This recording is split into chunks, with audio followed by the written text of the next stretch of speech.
Hello, everybody. My name is Lisa Pesnichak. I'm with the Dynamic Self Astrology for Life. And I'm here to bring you some bonus material looking at the summer solstice or the Cancer ingress.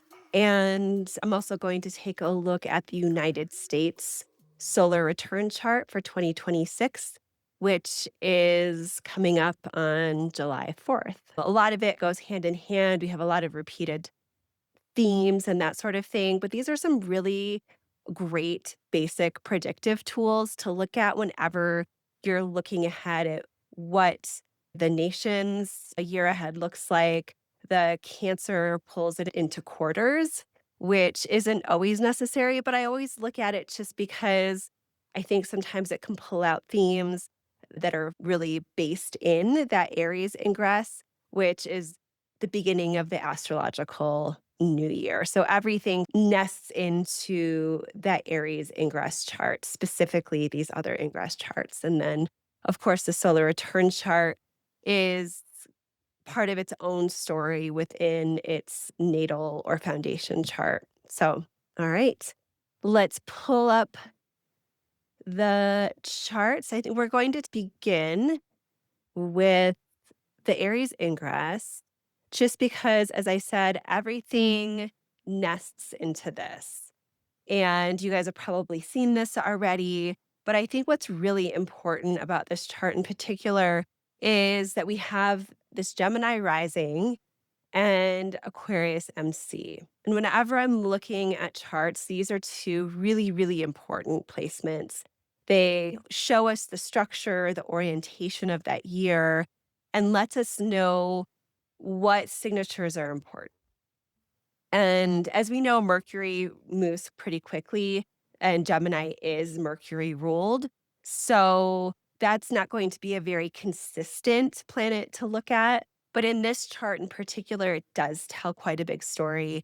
And if you've looked at any of my other work that I've done, you'll see that this Mercury retrograde seems to really illustrate some of the murkiness that's had to do specifically with the war in Iran, in that we've had a lot of miscommunication, we've had a lot of unreliable information that's come through that, specifically like the Strait of Hormuz, and that being something that ended up being a huge problem that wasn't a problem before that.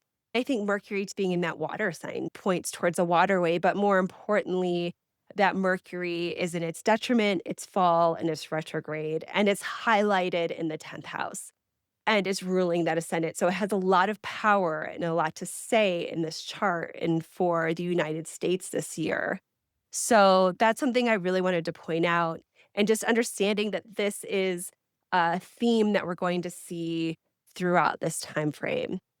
And then in many of these charts that we're going to look at, in fact, I think all of them, we have Aquarius ruling the MC, which is the most stable point and maybe the most important statement that these charts are trying to make this year is that the 10th house is government, it's leadership.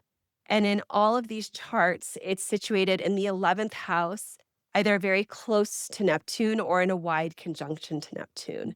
So I think that there's something really important about leadership being in a weakened state or maybe not acting in its best. It's not able to operate in a strong way. And part of this could have to do, of course, with that Mercury, also looking to the sun for leadership. It's also conjunct both Saturn and Neptune, especially in this Aries chart. It's all so close right there, which is just a really difficult statement for leadership in general. But what we see is that their actions, the governmental, the leadership actions, is going to have long lasting consequences, which might not be really clear until later down the line. And this 11th house placement could have to do with social reform happening as well as money within the government and how that might not be as good as we might hope. Although that's a more complicated picture once we get into this, and we're not going to get into the nitty gritty of this chart, as well as governmental allies, which I think is one of the larger pieces of this picture, is that our government allies is dissolving those relationships, particularly with NATO, with the UN, those European countries, but also potentially being a statement of how we've ended up going into this allied partnership with Israel with the war in Iran, and how that could be putting us in a very tenuous position. And we're going to get more of an idea of exactly what this looks like as we move forward. So here is the Cancer ingress chart. And it was actually on June 21st, which was the Cancer ingress or the summer solstice. And that is illustrating the moment that the sun goes into Cancer. So, whenever the sun goes into any of the cardinal signs, be that Aries, Cancer, Libra, or Capricorn, we have a different ingress chart that we can look at. And so I think one of the most notable things about this chart, which is interestingly shown again in the US Sibley solar return chart, is we have Mars conjunct Uranus rising. So it's actually quite far, especially the Mars from the ascendant, but it's still working together. And the Uranus is within 10 degrees, which is a little wide, but I would still look at it and consider it because any planet that's rising is saying that this is something that's really up within the consciousness, within the environment of the country at this time. And we already know that this Mars Uranus conjunction in Gemini is a big deal for the United States in particular, because it's a reoccurrence transit for the United States, a Uranus return, like all of these things happening at one time. And it tends to be a time when we have Uranus and Gemini, when we have Mars coming through and transiting that Uranus, that we tend to get in conflict.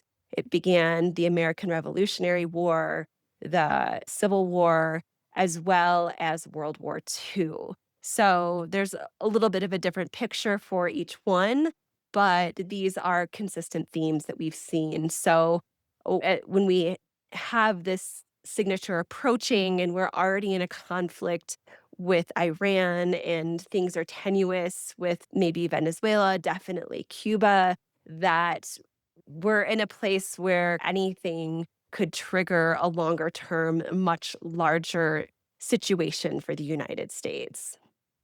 I think that's the biggest piece here. We also have the ruler of the first house, Mercury. I would actually move this into the third house. And it's conjunct Jupiter. As we know, this Mercury is going to retrograde before it actually reaches Jupiter. So even though they're together in this chart, there is some sort of dynamic statement being made in that this is a unpredictable Mercury at this time. It's moving very, very slow.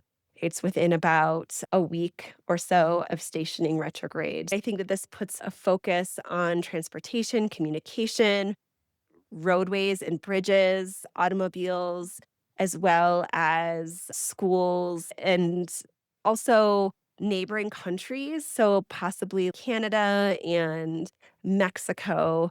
It's an interesting chart painting a picture of that looks like it's getting ready to pop. All right. So, I think the next piece we're going to take a look at is, and I'm going to bring this up in a different way in just a moment, is the US Sibley chart. Here is the US Sibley chart. So this is the foundation chart for the United States. And this Uranus, Mars Uranus signature that people are constantly speaking to right now is we have Mars here at 21 degrees and Uranus at 8 degrees. And they're both just on either side of this angle here. Uranus is closer, so it's more of a Uranus type signature just because of that closeness, but the Mars and the Uranus are still close enough to take them seriously for sure. When I look at this solar return chart down here, I usually like to see what's close to the angles. And here we can see Mars, Uranus are very close together.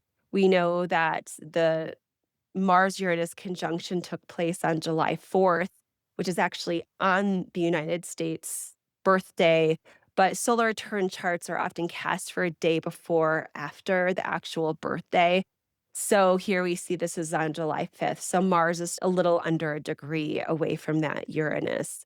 This is something that's up for this time. It's something that's baked into the solar return year for the United States. So, really, really important. And then interestingly, we also have this Venus down here, which is conjunct to the IC, which almost makes me wonder if there's some sort of efforts towards peace, towards reconciliation on the ground because of the potential disruptions that are going on in the general ether for the United States this year, specifically for the people, but just in the air in general. Okay, so let's start getting into the nitty gritty of delineating this chart. And as I do this, I'll be illustrating the way that I do my delineation work when I'm looking at solar returns. I'm going to try to annotate this. So here you can see the Mars Uranus, and here you can see the Venus conjunct the IC. The next thing I look at is where is in the solar return ascendant within the natal chart or the foundation chart. And what's interesting about this is that this ascendant lies right on the midpoint. And I looked it up on the dial, and it's exactly on the midpoint. It's like 6 minutes off from being exact between this Mars and Uranus, which is saying that not only do we have Mars Uranus on the ascendant here, but we also have the ascendant lying exactly on the midpoint between the Mars Uranus in the natal chart. So that's really important. We know that this year is going to be a year of unrest, of chaos, of aggression, of maybe violence. It's going to be a very lively, very exciting year, but also one that's potentially tenuous and bringing hardship in a lot of different ways. And as we know, this Mars Uranus is also it's in a trine to the Pluto. It's receiving its sextile from Neptune and a sextile from Jupiter. So there's a lot that's favorable towards this. Whatever's happening when it comes to this quickening within the solar return year, there's huge breakthroughs that are also occurring. There's nothing holding the progress back. There's nothing holding whatever's breaking through from happening. The guardrails are gone. The safety guards are not there anymore. Be prepared for that. In the United States, there's a lot of excitement, there's a lot of quick breakthroughs, but also to remember to be kind to yourselves in the process, which is something I'm often telling people. This is a lot of volatility in one chart for sure. So that is the overall tenor of what's happening at this time.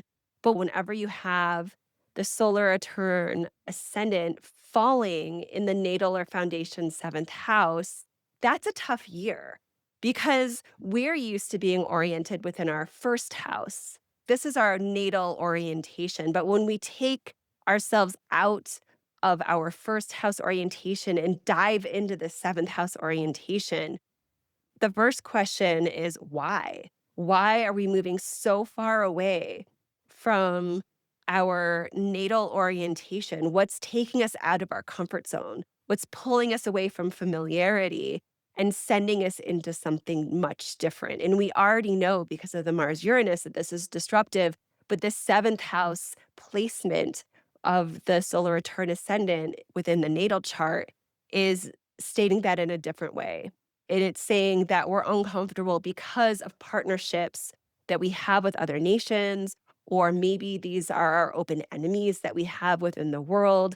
This could definitely have to do with war with other countries, but there's something happening within either our agreements or our partnerships, or maybe these open enemies that's putting us on a tailspin. And when I looked at Trump's solar return chart, which I posted a couple weeks ago, onto my platforms, this is a similar theme. He has Uranus conjunct his solar return descendant, a lot of activity in his seventh house, in his eighth house, within the delineation. And while some astrologers are looking at that and saying that there's a potential for mortality, sure, or just feeling sick or ill, which is a potential, but there's also the potential of just feeling as though they're too embedded in other people's business, that they can't be independent. And we know both for Trump as well as for the United States that independence and being able to move as their own independent entity is very, very important in part of both the United States and Trump's modus operandi, right? It's how they see themselves, both in very different ways. But the United States does not want to be dependent on anybody else. And this chart is looking like there might be too much independence on other people, which when you look at the Sibley chart on its own, the United States chart on its own, there is a ton of activity over here in this seventh and eighth house. So this is something that the United States is already dealing with just on its own. And then I think the way that it's tended to deal with this dynamic is that it's decided to be the Good Samaritan and to bring aid to other countries and help their allies out and really use this as their way to be independent. But now this is getting turned on its head because a lot of that hasn't gone the way that many Americans has wanted it to go. And we see that whether you agree with that or not, there's been enough Americans to vote for that and get someone like Trump and his administration into the White House to make the changes that they have. So now we're looking at, okay, who are we now that we take away this soft power, which I think is largely what the Sibley chart speaks to up here. All these Cancer placements is very soft power, but is trying to change that. And we're in the midst of figuring out how can we still be supportive and a good player on the world stage, but also not be taken advantage of.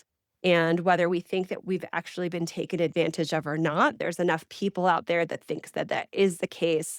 Okay. The other interesting thing is that the solar return ascendant is conjunct with the natal Mars here. And so this is another statement saying that there's some sort of aggression, there's turbulence, maybe violence, and that having to do with other nations. And also, this Mars in this chart is the ruler of the fourth house down here. And so that's saying that part of this has to do with the on the ground manifestations of what's happening in the United States. I don't know if this means that we end up having some sort of conflict on the ground in the United States, or maybe this could also just have to do with some of the crazy weather patterns that are being highlighted with El Nino taking shape and promising to be the hottest year on record. It definitely looks like whatever's happening overseas and with other nations, that there's something that's impacting life on the ground in the United States. And we already know, too, that there's a lot of financial pieces to this as well, which we'll get to a little bit more, but also that we saw in the Aries ingress and the Cancer ingress that there's financial implications. And then we look at the solar return L1 to the natal chart. And we find this Mercury here, and we see that it's in the solar return, second house, which we'll get to in a second. And what's interesting is it's also retrograde, which we saw when we were looking at the Aries ingress chart, and we had that gnarly Mercury retrograde. But what's interesting about this is that this Mercury retrograde matches the one that we have in the Sibley natal chart. So there's something about this Mercury retrograde and just Mercury retrograde in general, which is really being highlighted this year for the United States particularly, which is saying that information isn't really what it seems. It looks like there's a lot of potential backhandedness and also maybe making decisions that end up having consequences that make us have to go back and reevaluate what we've done. and really learn something. And while that can be uncomfortable, it's also part of just what this year looks to be oriented towards. And so we find this Mercury here, it's in the solar return second house, but the eighth house. So we see there's a big financial picture here, as I stated before, and we're focused on shared resources with other nations, debt, investments, even mortality. And as I said, placement was very strong for Trump, and that there's a shared orientation between the nation and the nation's leader concerning these topics, making them even more prominent in how the astrological symbology will likely manifest. Everyone's talking about the possibility of a financial bubble pop in the near future due to the overinvestment and over-evaluation of AI specifically, as well as SpaceX. So this could really come to a head sometime in the solar return year as far as the way that this is looking. But what's also interesting is that this Mercury in the Sibley chart is also L7. It's also co-ruler, co-L9. But what this is saying is that international relations, partnerships, adversaries are highlighted. And whatever's occurring in the financial picture, whatever's occurring with the financial picture looks to be unfolding is closely tied with other nations and their leaders and possibly their economic circumstances as well. So there's this overlapping in financial wealth or lack thereof. And this is likely causing great turbulence and unrest both within the United States and on the world stage too. And this Mercury is both within the Sibley chart, but also for this L1 of the solar return chart is opposite Pluto, stating that there's heavy handedness happening, there's extreme power plays, and that this is part of the financial picture that's really unfolding at this time. All right, just a couple more little pieces here. The next part that I like to look at, especially for mundane astrology, is looking at the ruler of the MC, which we find here Saturn in the 11th house, which, as I stated before, in both the Aries ingress chart and the Cancer ingress chart, this is a statement that keeps showing up. You're like, why? Why do we have this fallen Saturn in the 11th house ruling the government? Conjunct Neptune. Granted, it's 10 degrees away here, but still, I think applicable because it keeps showing up. We know this Saturn is about to station retrograde. Neptune's about to station retrograde. They're both about to stop and they're both about to come closer together. And we see this picture show up again. And just so you know, this same orientation of chart shows up in not in the Libra ingress. The Libra ingress is different, but the Capricorn ingress also has the same orientation. So there's something being said here about what the government's doing. While the 11th house can be a strong placement for government or leadership to be in, because it states that it's involved with legislature, which is largely what the leadership is doing and what is supposed to happen. Also, the government could be using itself towards helping to reshape the social structure of the United States, whether we like that reality or not. And more interestingly, and maybe more pointedly, I think we've seen this maybe also because of all of the orientation towards other nations.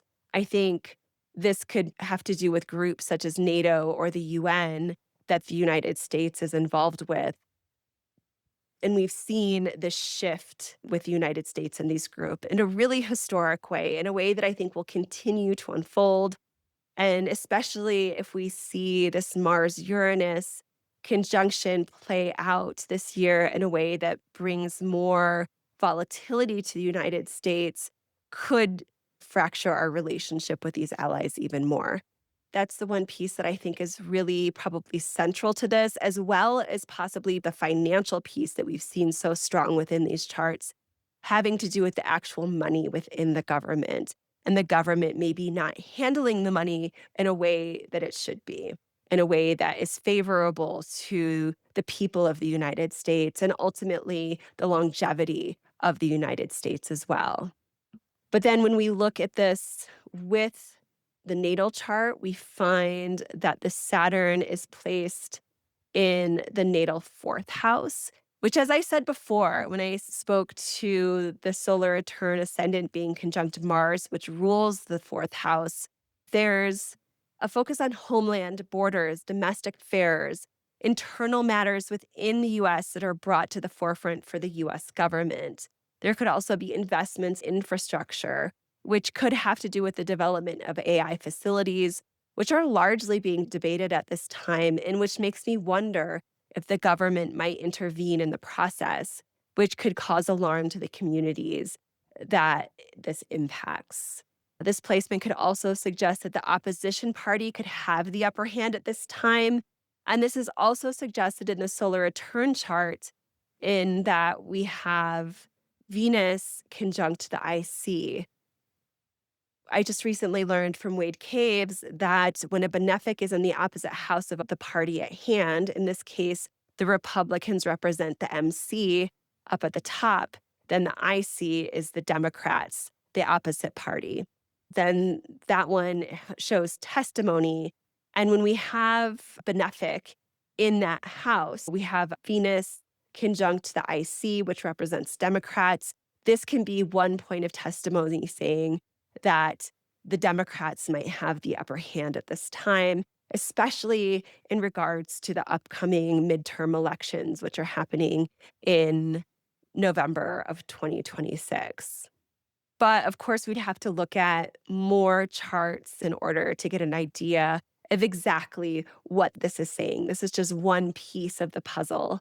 But I think more interestingly, while on its face, Venus conjunct the IC can be quite good. In this circumstance, this Venus rules the 12th house. So Venus is L12. It's also co-ruler of the fifth house, but I usually take the actual ruler over the co-ruler. It seems to have a little bit more weight to it. So this just states that even if there could be an effort to create peace and bring harmony to the people, to the land, and nurturing the population through food and other nutrition, that it should also be noted that some sort of placation could be taking place, empty promises and false narratives. And the people could actually really be suffering.